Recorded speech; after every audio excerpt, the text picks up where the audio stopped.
Muito obrigado. Bom dia a todos.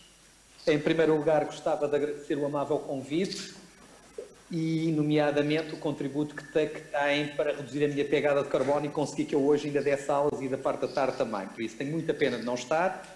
O segundo é salientar que eu estou a falar do Instituto Superior Técnico, do Pavilhão de Civil, do Departamento de Engenharia Civil, Arquitetura e Georrecursos.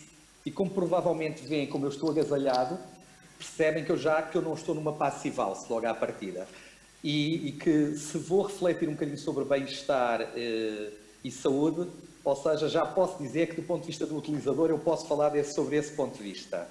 E agradecendo também ao engenheiro João Marcelino, ao arquiteto João Gavião, a amabilidade, a atenção que tem e o trabalho que tem tido na promoção deste aspecto que é absolutamente incontornável.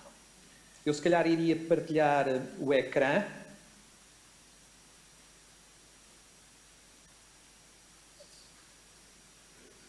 E, nomeadamente, no fundo, o desafio que gostava de refletir é sobre se as casas sustentáveis, nomeadamente, são uma garantia de saúde e bem-estar e, particularmente, sobre se, na perspectiva do LIDER, tal ocorre. Bom, a primeira coisa é que todos nós temos consciência que hoje em dia existem muitos desafios.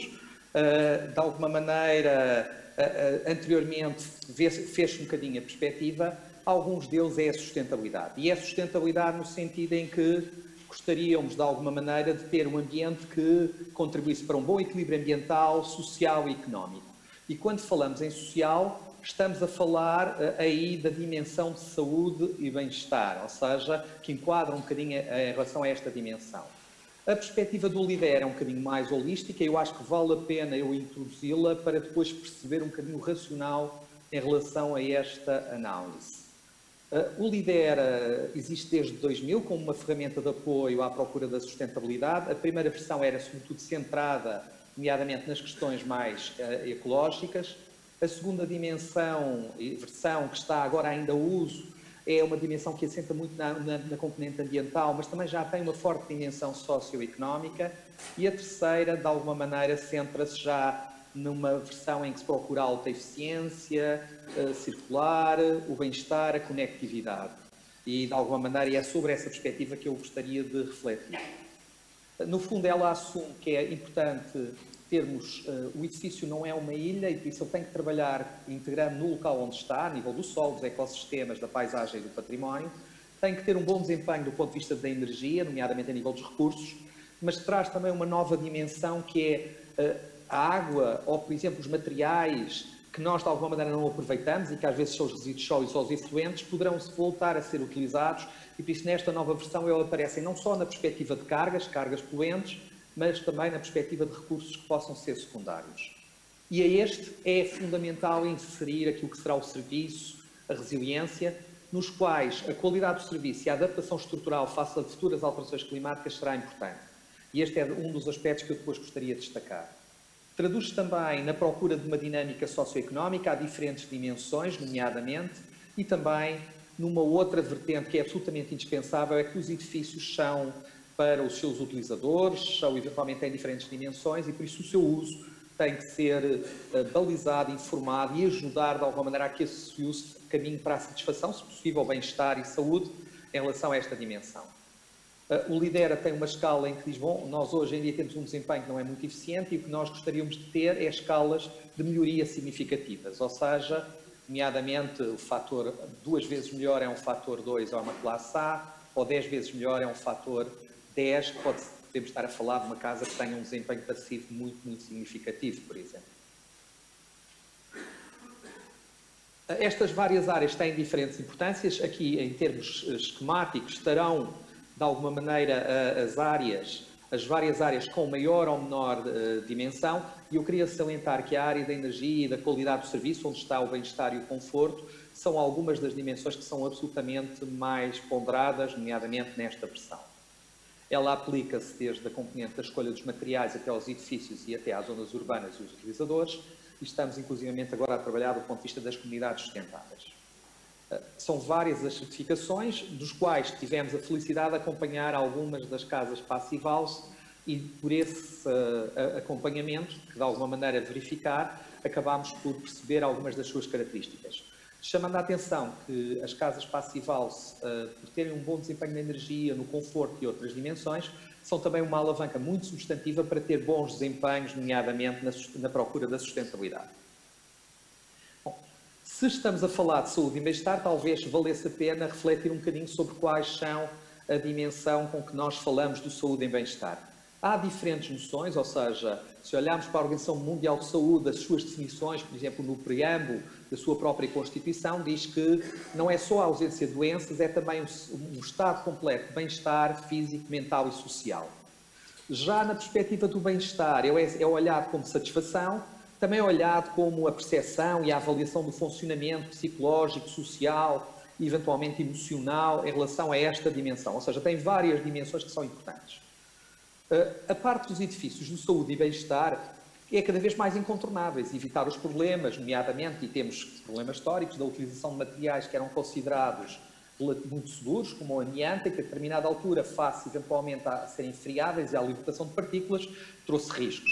Mas não só, a legionela, o radão, os compostos orgânicos voláteis, as próprias condições de conforto e a possibilidade ou não de aparecimento de fungos que estão salvaguardadas pelos requisitos, nomeadamente do isolamento, na forma como as temperaturas estão estabelecidas nas Passive-House, a questão da qualidade do ar, a questão da luminosidade, a questão acústica e mesmo visual é incontornável. Havendo outras dimensões no bem-estar que depois se incluem a inclusividade, a funcionalidade, a flexibilidade, eventualmente a relação com os outros, em relação a esta vertente. Quando olhamos para alguns estudos, e este é, por exemplo, um estudo no Reino Unido em relação às casas, no fundo, que deviam ser mais saudáveis, eu queria destacar dois pontos. O primeiro é que nós, de alguma maneira, estamos a maior parte do tempo nas nossas casas e que muitas vezes essas casas, não tendo o conforto significativo, dão origem a problemas de doenças respiratórias ou circulatórias quantificadas com um impacto muito significativo.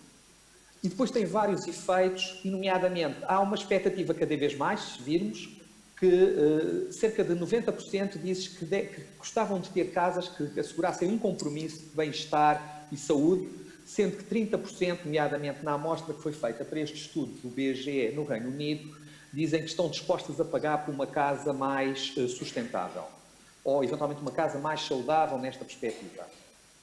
Quando olhamos para os escritórios, e é um aspecto que eventualmente é muito importante, ao criarmos casas e, no fundo, escritórios e serviços que tenham boas qualidade do ar, conforto térmico, iluminação, acústica e, eventualmente, outras dimensões, eles são relativamente significativos. E há até aqui um aspecto de estudos que se hoje percebe que quando se assegura uma adequada qualidade do ar, não é só a ventilação em relação à ventilação normal e à concentração de dióxido e de monóxido, como também dos compostos orgânicos voláteis e outros, que os testes de desempenho cognitivo faz com que se aumente eventualmente de forma significativa.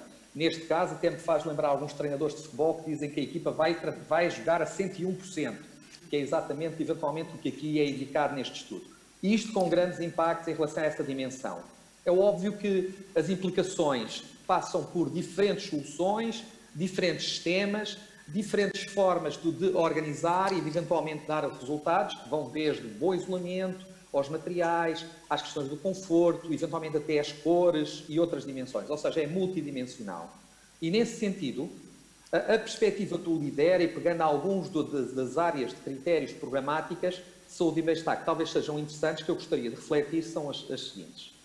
O desempenho passivo, os produtos e materiais de origem responsável, a qualidade, a segurança, a adaptação climática, a resiliência, o contributo para o bem-estar, a gestão de informação e a manutenção. Eu escolhi estes 8, que são talvez aqueles que se correlacionam de forma mais estreita, não só com as Passive-House, mas também com a saúde e bem-estar. Quando olhamos, nomeadamente, em relação às Passive-House, eu acho que pode-se assumir, e nomeadamente em relação às nossas avaliações, que elas por si mesmas, não só pela sua definição, mas pela sua operação, asseguram um desempenho passivo. Quer dizer que, do ponto de vista de condições climáticas e de manutenção de temperatura, através de sistemas construídos e com pequenos supletivos, nomeadamente de ventilação, incluídos, nomeadamente, no próprio sistema, através dos sistemas de recuperador de calores e outros, eles estão assegurados. Eles também, de alguma maneira, já têm alguns cuidados do ponto de vista dos produtos e materiais, sendo que a preocupação sobre a origem responsável e alguma desta dimensão ainda são aspectos que podem supletivamente ser trabalhados, mas que estão considerados, pelo menos à partida. temos ainda, do ponto de vista da qualidade do ambiente, os níveis de conforto em relação à temperatura, em relação à umidade e em relação a um conjunto de parâmetros absolutamente assegurados, sendo que muitas das vezes, e por exemplo, uma das coisas que é impressionante, eu não sei se tiveram a oportunidade, na Costa Nova, é ao visitarem nomeadamente a Passivals da Costa Nova, se percebem que o ambiente exterior é relativamente ruidoso e ao entrar-se lá dentro tem-se um conforto não só térmico, mas também sonoro, do ponto de vista absolutamente excepcional. Ou seja, em termos de qualidade é fortíssima e é assegurado de algumas destas dimensões. Depende depois do projetista a forma como consegue ou não assegurar a iluminação natural maior ou menor, ou seja, mas é uma variável que pode, ou que diria que poderia ser quase endógena à própria proposta. Do ponto de vista da segurança e controle dos riscos, ela é relativamente sensível porque mantém as temperaturas, mesmo em efeitos de ilhas de calor ou de extremos frios, e em termos, digamos, de estabilização. E eu acho que este é um aspecto que também é bastante importante, tanto mais que no dia-a-dia nós estamos sujeitos a grandes variabilidades do ponto de vista climáticas, mesmo durante o próprio dia. Amplitudes térmicas muitas vezes superiores a 10, 15 graus ou mais. E este prende-se com o ponto seguinte. Para o futuro, com as adaptações climáticas e outros riscos naturais, todos os cenários que nós vemos, eventualmente vamos ter mais efeitos extremos e vamos provavelmente ter mudanças de temperatura e de outras condições absolutamente muito significativas. E dessa forma contribuir muito decisivamente e eventualmente acho que é um contributo ainda pouco estudado, mas que eu acho que é absolutamente incontornável, nomeadamente das Passivals. E depois tem a capacidade de resiliência e adaptação. Um dos problemas, às vezes, que temos em meios urbanos é, eventualmente, se nós ventilássemos e fôssemos buscar o ar ao exterior sem o tratar, os níveis de poluição, no fundo, eram muito significativos e estávamos a introduzir. E isso, hoje em dia, nomeadamente com os sistemas da Passivals, nós temos aqui uma vantagem significativa desse ponto de vista. O contributo para o bem-estar comunitário vai depender muito da forma como o projetista pode fazer, e, por exemplo, nestas casas, nomeadamente nestas duas moradias, que foram uma das primeiras certificadas, eventualmente há aqui uma abertura, não só de espaços exteriores, mas da forma como existe, bem como uma possibilidade ou não de envolver a abertura à comunidade, que aqui não existe, mas que eventualmente poderá ser considerado. Um dos aspectos que eu acho que, se calhar, estamos muito a discutir a nossa reflexão, nomeadamente em relação a essa dimensão, mas um dos aspectos que eu acho que é eventualmente muito importante é cada vez mais a informação que nós damos para a atuação, para a manutenção e para outra componente. Este é um dos aspectos em que eu acho que há uma margem de manobra muito significativa e muito interessante e que, nomeadamente estes edifícios, tal como alguns outros, merecem uma aposta muito estrutural. E, finalmente, há as indicações seguras do ponto de vista da manutenção e gestão para a sustentabilidade.